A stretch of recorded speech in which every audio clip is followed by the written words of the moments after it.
आणि 15 जून दरम्यान दररोज भाग बदलत पाऊस पडणार आहे म्हणून हा अंदाज लक्षात येतो आहे। सर्व शेतकऱ्याला सांगू इच्छितो, ज्यांच्या शेतामध्ये एकच जर ओल असले तर तुम्ही पेरणी करायला हरकत नाही। पेरणी करण्यासाठी चांगलं पोषक वातावरण म्हणून हा अंदाज लक्षात घ्यायचा। आणि परत एक शेतकऱ्याला सांगतो की म्हणजे आता सध्या खंड वगैरे काही नाही, उगं घाबरू नका। काय होणार आहे, राज्यात पाऊस पडणार आहे 20-22 जूनपर्यंत पाऊस पडणार आहे। आज या तालुक्यात पडणार आहे, उद्या दुसऱ्या तालुक्यात पडणार आहे म्हणून हा अंदाज लक्षात घ्यायचा। सर्व शेतकऱ्याला सांगू इच्छितो की राज्यामध्ये फक्त 15, 16 आणि 17 जून दरम्यान थोडी उघाड राहणार आहे, पण विदर्भात मात्र पाऊस पडणार आहे म्हणून हा अंदाज लक्षात घ्यायचा। एकंदरीत राज्यात परिस्थिती बघितली तर राज्यामध्ये पश्चिम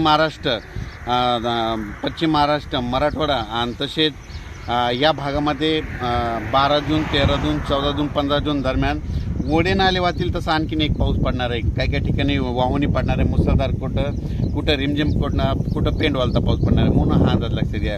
विदर्भातल्या सर्व शेतकऱ्यांसाठी आनंदाची बातमी, विदर्भामध्ये आज म्हणजे 12 जूनपासून आज विदर्भामध्ये बऱ्याच ठिकाणी पावसाला सुरुवात होणार आहे आणि त्याच्यानंतर विदर्भामध्ये देखील पाऊस वाढत जाणार आहे आणि विदर्भाची शेतकऱ्याची पेरणी देखील ह्या 20 तारखेपर्यंत सुरू होणार आहे म्हणून ही विदर्भात शेतकऱ्याची आनंदाची बातमी। परत एक राज्यातील सर्व विभागावाईज घेतलं तर सर्वात पूर्व विदर्भात आज म्हणजे 12 जूनपासून पूर्व विदर्भामध्ये पावसाला बऱ्याच ठिकाणी सुरुवात होणार आहे। त्याच्यानंतर पश्चिमी द्वारा देखील 12 जून ते 22 जून दरम्यान दररोज भाग बदलत पाऊस पडणार आहे म्हणून हा अंदाज लक्षात घ्यायचा।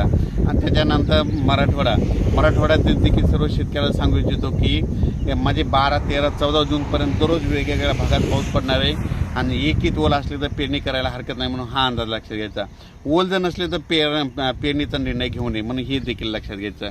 त्याच्यानंतर सांगायचं झालं तर सोलापूर, सातारा, सांगली, नगर, नाशिक, धुळे, जळगाव, त्याच्यात बुलढाणा, जालना, परभणी, अमरावती, अकोला, हिंगोली, वाशिम, नांदेड, लातूर, बीड या भागात देखील ह्या 3-4 दिवसामध्ये चांगला पाऊस पडणार आहे म्हणून हा अंदाज लक्षात घ्यायचा। पण सोलापूर जिल्हा, धाराशिव जिल्हा, लातूर जिल्हा, बीड जिल्हा आणि सांगली जिल्हा म्हणजे आता ह्या 3 दिवसात मात्र आणखीन जोरदार पाऊस पडणार आहे।